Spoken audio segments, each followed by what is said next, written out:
Hello guys, आज हम क्या पढ़ने वाले थे। आज हमें पढ़ना था consignment account. Consignment account start करना था, ठीक है। तो कंसाइनमेंट अकाउंट शुरू से देखते हैं क्या होता है, अच्छे से समझ लेना।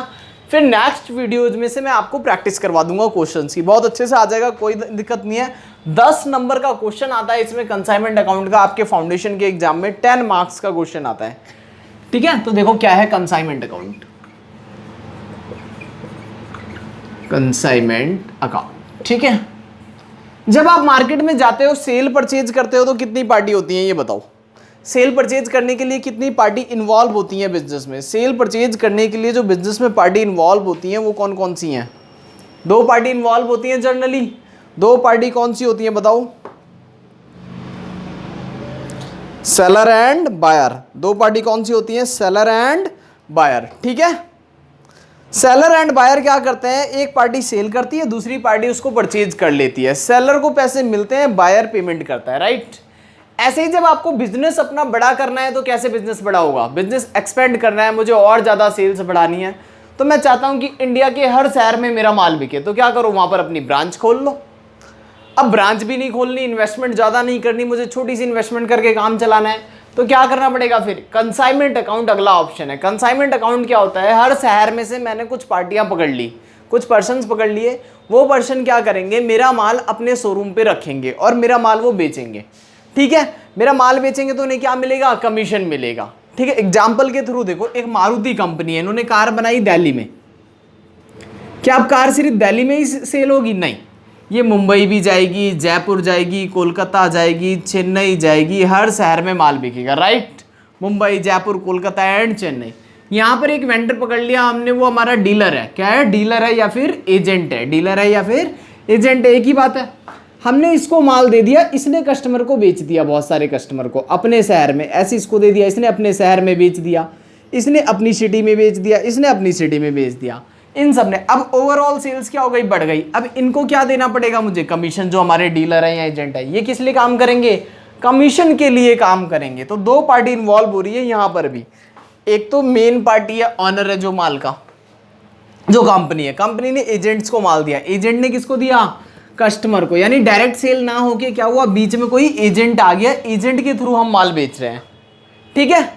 अब 2 पार्टी इन्वॉल्वमेंट को बोलते क्या है, एक पार्टी को हम बोलते हैं कंसाइनर, दूसरी पार्टी को आप बोलोगे consignee. Consignor and consignee. Consignor, दूसरी पार्टी क्या है हमारी, कंसाइनी। अब दिल्ली से मुंबई माल भेजने के लिए कुछ खर्चा होगा, इसका एक्सपेंसेस, क्या खर्चा होगा, माल ट्रांसफर भी तो करना है। इसके जो खर्च होंगे, फ्रेट एंड इंश्योरेंस, पैकिंग वगैरह, फ्रेट, इंश्योरेंस एंड पैकिंग वगैरह, ये खर्चा होगा, राइट। फ्रेट देना है, इंश्योरेंस देना है, पैकिंग देनी है, ये सारे क्या हो गए, इसके खर्चे हो गए। अब दिल्ली से जब मुंबई सपोज करो माल जाएगा, कंसाइनर है दिल्ली में और यह है मुंबई में। अब दिल्ली से मुंबई माल जा रहा है, किसी ट्रक के थ्रू जा रहा है, हो सकता है रास्ते में एक्सीडेंट हो जाए, एबनॉर्मल लॉस भी हो सकता है।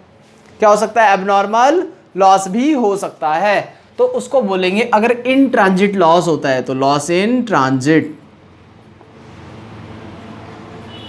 इसको बोला जाता है एबनॉर्मल लॉस। एबनॉर्मल लॉस, इसकी वैल्यूएशन करनी आनी चाहिए, हम इसको अच्छे से सीख लेंगे, ठीक है। अगली वीडियो में न्यूमेरिकल जब सॉल्व करेंगे तो सीखेंगे how to treat the abnormal loss, इसकी कैलकुलेशन कैसे होती है, ये चीजें हम सीख लेंगे। अब माल यहां पर पहुंच गया, इसका क्या क्या खर्चा होगा, अभी खर्चों की बात करते हैं, सिर्फ एक्सपेंसेस की। इसका हो सकता है, देखो जब दिल्ली से मुंबई जा रहा है तो जरूरी थोड़ी है इसके शोरूम पे हमने छोड़ दिया हो। अगर रेलवे से माल गया है तो रेलवे स्टेशन पे पहुंचेगा, ट्रक से गया है तो ट्रांसपोर्ट पे पहुंचेगा, ठीक है। तो हो सकता है इनका क्लियरिंग एक्सपेंस लग जाए, क्या लग जाए, क्लियरिंग एक्सपेंस। एक शहर से दूसरे शहर में माल जा रहा है, हो सकता है कोई टैक्स वगैरह भी लग जाए, ऑक्ट्रॉय ड्यूटी वगैरह, ठीक है, क्लियरिंग एक्सपेंस लग गया। और क्या लग सकता है, हो सकता है इनको भी कैरेज वगैरह, फ्रेट वगैरह पे करना पड़ जाए। अब माल पहुंच गया, पहुंचने के बाद भी तो कुछ खर्चे होंगे, इसका शोरूम का खर्चा क्या लगेगा, रेंट, सैलरी, एडवर्टाइजमेंट्स, ठीक है। तो कुछ खर्चे ऐसे होंगे जो हर महीने लगेंगे और कुछ खर्चे ऐसे होंगे जो एक बार लगेंगे। माल देखो दिल्ली से चला, मुंबई पहुंच गया, मुंबई पहुंचने तक जितना भी खर्चा हुआ उसको बोलोगे, देखो एक्सपेंसेस के 2 टाइप हैं। जो खर्चा माल पहुंचने से पहले लगा उसको बोलेंगे हम non recurring, non recurring expense. और माल पहुंचने के बाद जो खर्चा लगा उसको आप बोलोगे रिकरिंग एक्सपेंस। तो एक्सपेंस की दो कैटेगरीज हैं हमारे पास, नॉन रिकरिंग एक्सपेंस और रिकरिंग एक्सपेंस। ठीक है, non recurring expense and recurring expense, दो खर्चे हैं आपके पास, नॉन रिकरिंग और रिकरिंग।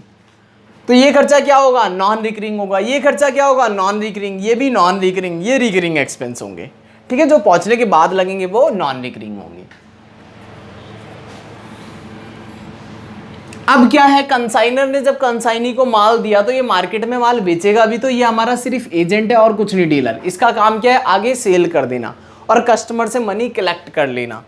जब ये मनी कलेक्ट करेगा, सेल्स करेगा, सेल्स करने से जो कलेक्शन आएगी वो कलेक्शन किसको वापस दे देगा, कंसाइनर को दे देगा। ठीक है, इसको क्या मिलेगा, कमीशन मिलेगा। क्या मिलेगा, कमीशन। तो कमीशन कितना होता है, कमीशन किस टाइप से देते हैं ये देखते हैं आप। दो पार्टी थी, कंसाइनर और कंसाइनी। खर्चे के कितने टाइप थे, दो टाइप थे, नॉन रिकरिंग एक्सपेंस और रिकरिंग एक्सपेंस।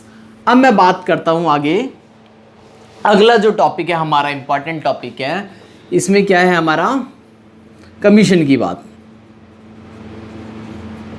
जो आपको कमीशन देना है, कमीशन किसको देना है, consignee. Commission is only share to consignee.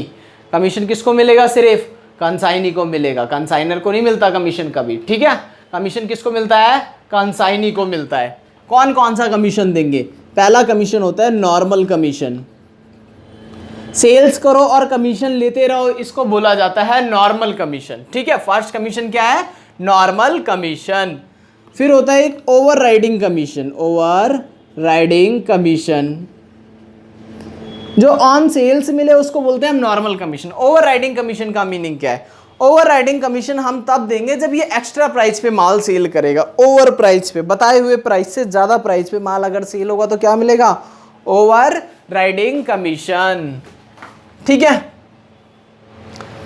Example के थ्रू अभी बताता हूं। तीसरा कमीशन है del credere commission, del credere commission. Third वाला है जो मेरे पास है वो del credere commission. Del credere commission क्यों दिया, देखो जब कंसाइनी माल बेचेगा तो सेल्स होगी। सेल्स कैसी होती है, कैश सेल्स होती है और क्रेडिट सेल्स होती है, right. There are two type of sales, cash sales and credit sales.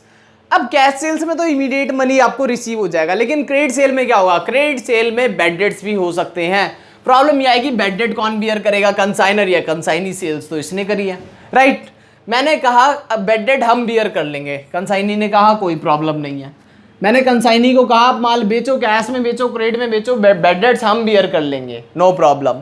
लेकिन हमने कहा बैड डेट हम बियर नहीं करेंगे, हम आपको एक कमीशन दे देते हैं, that is called del credere commission for the compensation of the bad debt amount.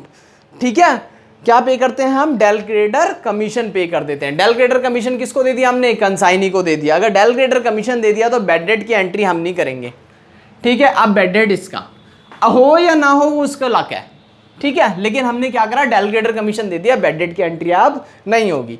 Over riding commission कब देना है, मैंने बोला था आपको माल बेचने के लिए 100 रुपए पर पीस के हिसाब से माल बेचते रहो, लेकिन उस बंदे ने क्या करा, 120 रुपए में बेच दिया, 130 रुपए में बेच दिया। जो कंसाइनी है हमारा वो एक्स्ट्रा प्राइस पे माल बेच रहा है, तो एक्स्ट्रा प्राइस पे बेचेगा तो कंपनी को एक्स्ट्रा प्रॉफिट होगा, एक्स्ट्रा प्रॉफिट होगा तो एक्स्ट्रा कमीशन देना बनता है। एक्स्ट्रा कमीशन जो हम देंगे that is called over riding commission on excess price only.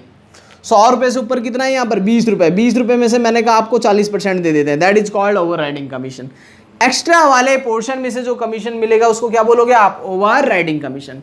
Normal commission on sales मिलता है, del credere commission credit sale के लिए मिलता है। डेल क्रेडर कमीशन क्यों मिलता है, क्रेडिट सेल के लिए मिलता है, लेकिन मिलेगा ये भी टोटल सेल पे। डेल क्रेडर कमीशन भी किस पे मिलता है आपको, टोटल सेल्स पे। बाकी लैंग्वेज पे डिपेंड करेगा क्वेश्चन की। तो हमने दो चीजों की बात करी, एक तो कमीशंस की और दूसरा खर्चों की। देखो अब दो पार्टी है, कंसाइनर एंड कंसाइनी। कंसाइनर और कंसाइनी दो पार्टी है। कंसाइनर ने माल दे दिया किसको, कंसाइनी को। कंसाइनी ने क्या करा, मार्केट में उसको बेच दिया। बेचने पे क्या मिलेगा उसको, कमीशन मिलेगा। कितने टाइप का कमीशन मिलेगा, पहला कमीशन है नॉर्मल कमीशन, दूसरा कमीशन है ओवर राइडिंग कमीशन, तीसरा कमीशन है डेल क्रेडर कमीशन। ठीक है, normal commission, del credere commission, over riding commission. खर्चे दो तरह के खर्चे, रिकरिंग एक्सपेंस और non recurring expense. Non recurring expense माल पहुंचने से पहले के खर्चे, माल पहुंचने के बाद का जो भी खर्चा होगा वो क्या होगा, रिकरिंग एक्सपेंस होगा। अब करते हैं अकाउंटिंग की बात। ये तो मैंने कर ली प्रोसेस की बात की होगा क्या। अच्छा, इंपॉर्टेंट टॉपिक्स, इस चैप्टर के अंदर आपको आना चाहिए एबनॉर्मल लॉस निकालना, नॉर्मल लॉस का ट्रीटमेंट क्या होता है, और जो अनसोल्ड स्टॉक रह गया उसकी वैल्यू निकालना, अनसोल्ड स्टॉक की वैल्यू। बाकी क्वेश्चन बिल्कुल सिंपल है, कमीशन वगैरह सब आसानी से निकल जाएगी। ये 3 टॉपिक अच्छे से आपको आने चाहिए, ठीक है। अब बात आती है अकाउंटिंग कौन करेगा, कंसाइनर करेगा या कंसाइनी करेगा, बुक्स ऑफ अकाउंट कौन बनाएगा, बुक्स ऑफ अकाउंट कहां पर बनेगा, बुक्स ऑफ अकाउंट बनाएंगे हम in the books of consignor. Accounting जो करेंगे कहां पर करेंगे, in the book of consignor, in the books of consignor. Generally आपको यही करनी है कंसाइनर। आप क्या बनाओगे, सबसे पहले जो आप बनाओगे वो होगा कंसाइनमेंट अकाउंट। क्या होगा, कंसाइनमेंट अकाउंट, राइट। अब कंसाइनमेंट अकाउंट में क्या करना है, कैसे बनाना है,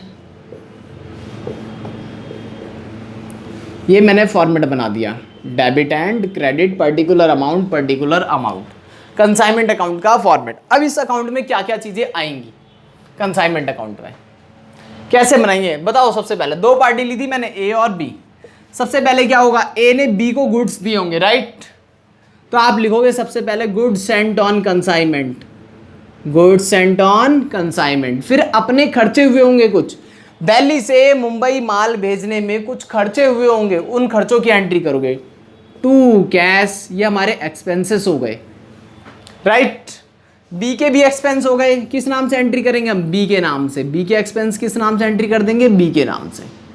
फिर बी को हमें क्या देना है, कमीशन देना है, बी के कमीशन की एंट्री कर देंगे।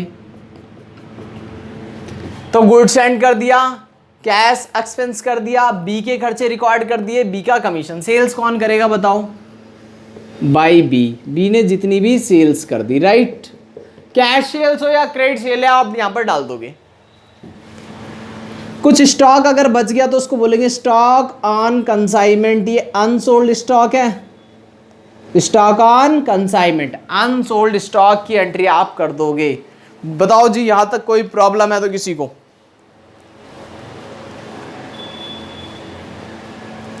गुड्स एंड लिख दिया, टू कैश लिख दिया, टू बी के एक्सपेंस, अब बी का कमीशन, फिर क्या लिख दिया हमने, सेल्स लिख दिया और बचा हुआ माल। अब जो माल रास्ते में जा रहा था एबनॉर्मल लॉस हो गया, एक्चुअल में तो वो पहुंचा ही नहीं।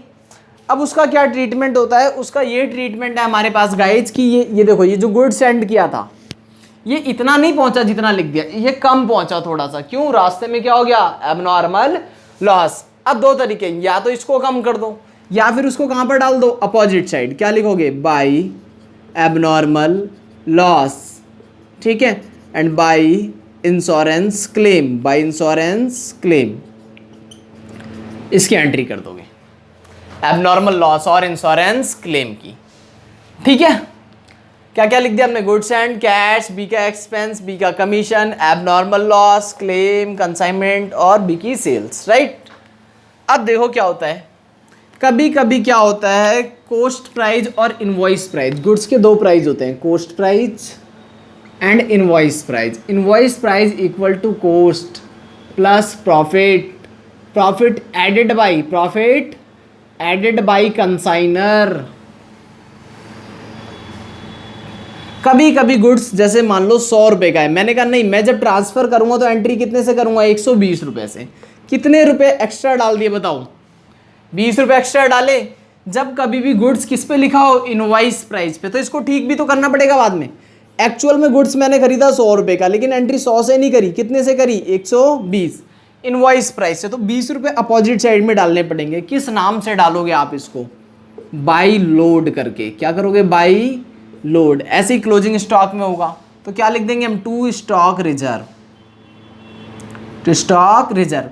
यानी ये वो प्रॉफिट है जो मैंने सोचा था मैं कमा लूंगा, और ये वो प्रॉफिट है जो मैं नहीं कमा पाया क्योंकि स्टॉक बच गया, सोल्ड हुआ ही नहीं। अगर माल सोल्ड नहीं हुआ तो प्रॉफिट कैसे अर्न होगा, प्रॉफिट अर्न होगा ही नहीं, ठीक है। ये लोड निकाल देंगे। बाकी ये अच्छे से सीख लेंगे क्वेश्चंस में कि इसकी प्रैक्टिस कैसे करनी है। टोटल कर दो, इसका टोटल कर दोगे तो बैलेंसिंग फिगर जो भी निकलेगा वो आ जाएगा हमारा नेट प्रॉफिट। ये प्रॉफिट किसका होगा, कंसाइनर का। ये प्रॉफिट किसका होगा, कंसाइनर का। कंसाइनी का प्रॉफिट क्या है, सिर्फ कमीशन, ठीक है। बाकी सारी चीजें क्वेश्चंस में नहीं आएंगी। नोट करो इसको, फॉर्मेट को, आगे देखते हैं फिर थोड़ा सा और।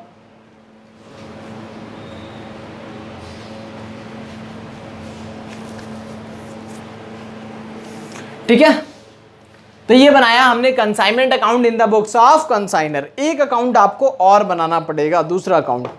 दूसरा अकाउंट क्या होगा, मैं उस पार्टी का अकाउंट बनाऊंगा मैं जिसको माल दे रहा हूं। यह है कंसाइनी अकाउंट। ये क्या है हमारा, कंसाइनी अकाउंट। कंसाइनी मतलब जो पार्टी है जो हमारा माल बेचेगा।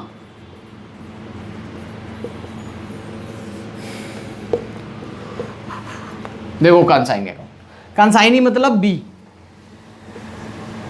इसको हम बोल सकते हैं बी का अकाउंट, ये भी बोल सकता है। इसने कितने रुपए का माल बेच दिया, पैसे लेने हैं ना हमें, तो हम लिखेंगे टू कंसाइनमेंट, कितने का माल बेचा, ये कौन सा अमाउंट है, सेल्स।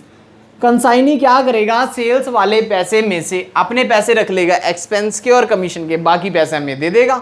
सिंपल सी बात है। किसी को मैंने माल दिया बेचने को, मैंने कहा जो खर्चा और जो कमीशन बनता है वो रख लो, बाकी पैसे क्या करो, बाकी पैसे हमें वापस कर दो। तो बाई कंसाइनमेंट ये अपने एक्सपेंस रख लेगा, फिर से बाई कंसाइनमेंट अपना कमीशन रख लेगा, बाकी पैसे क्या करेगा, ये बाकी पैसे हमें ट्रांसफर कर देगा। तो बाई बैंक, बाई बैंक। ठीक है, तो बहुत सिंपल है कंसाइनमेंट अकाउंट, कुछ भी नहीं। जिसको क्लोजिंग स्टॉक और एबनॉर्मल लॉस कैलकुलेट करना आ जाए, कंसाइनमेंट अकाउंट बहुत आसान चीज है। ठीक है, तो दो पार्टीज होती हैं, एक बार ओवरव्यू देखते हैं। कंसाइनमेंट अकाउंट में कितनी पार्टी थी, दो पार्टी, कंसाइनर एंड कंसाइनी। क्या हुआ, सबसे पहले कंसाइनर ने कंसाइनी को माल दिया, वहां तक पहुंचाने का खर्चा भी पे करा, फिर बी ने कुछ खर्चे करे, सेलिंग एक्सपेंस वगैरह हो गए, रेंट, गोडाउन का एक्सपेंस जो भी है। बी को हमने क्या दिया, कमीशन, ये सारे हमारे एक्सपेंस हो गए। सेल्स कौन करेगा, हम खुद करते तो सेल्स लिखते, लेकिन हमारी सेल्स किसने करी, बी ने। एबनॉर्मल लॉस है वो डाल दिया, बचा हुआ स्टॉक डाल दिया, डिफरेंस क्या आ गया हमारा, प्रॉफिट आ गया। खर्चे कितने टाइप के थे, दो टाइप के थे, रिकरिंग एक्सपेंस और नॉन रिकरिंग एक्सपेंस। माल पहुंचने से पहले जो भी खर्चा हो रहा है वो क्या है, नॉन रिकरिंग एक्सपेंस, और माल पहुंचने के बाद जो खर्चा हो रहा है वो क्या है हमारा, रिकरिंग एक्सपेंस। क्या है वो, रिकरिंग एक्सपेंस है। ठीक है, फिर हमने बात करी कमीशंस की। कमीशन के तीन टाइप थे, normal commission, del credere commission. जो कमीशन दी है वो कितनी है, नॉर्मल है, डेल क्रेडिटर है, तीसरा क्या है, ओवर राइडिंग कमीशन है। ठीक है, ये तीनों commission, normal commission, del credere commission और ओवर राइडिंग कमीशन। अब ये अकाउंट रियल है, नॉमिनल है या पर्सनल है, ये बताओ। कंसाइनमेंट अकाउंट, ये अकाउंट नॉमिनल अकाउंट है। क्या ये नॉमिनल अकाउंट है, नेचर इसका नॉमिनल है। क्यों, क्योंकि इससे हम प्रॉफिट और लॉस कैलकुलेट कर रहे हैं। कोई भी प्रॉफिट या लॉस, खर्चे, एक्सपेंसेस, इनकम, ये क्या चीजें होती हैं, नॉमिनल टाइप होती है। किस टाइप की होती है, नॉमिनल। ये कैसा अकाउंट है, ये पर्सनल है, किसी पर्सन का अकाउंट बनाया, तो क्या ये हमारा पर्सनल अकाउंट। ठीक है, तो ये ओवरव्यू था कंसाइनमेंट का। बाकी पार्ट 2 पार्ट 3 में हम क्या करेंगे, क्वेश्चंस की प्रैक्टिस कर लेंगे अच्छे से। ठीक है, बाकी ये तो टॉपिक्स हो गया इंट्रोडक्शन का पार्ट कंसाइनमेंट का। ठीक है, बाकी हम करते हैं नेक्स्ट वीडियो में। Okay, thank you.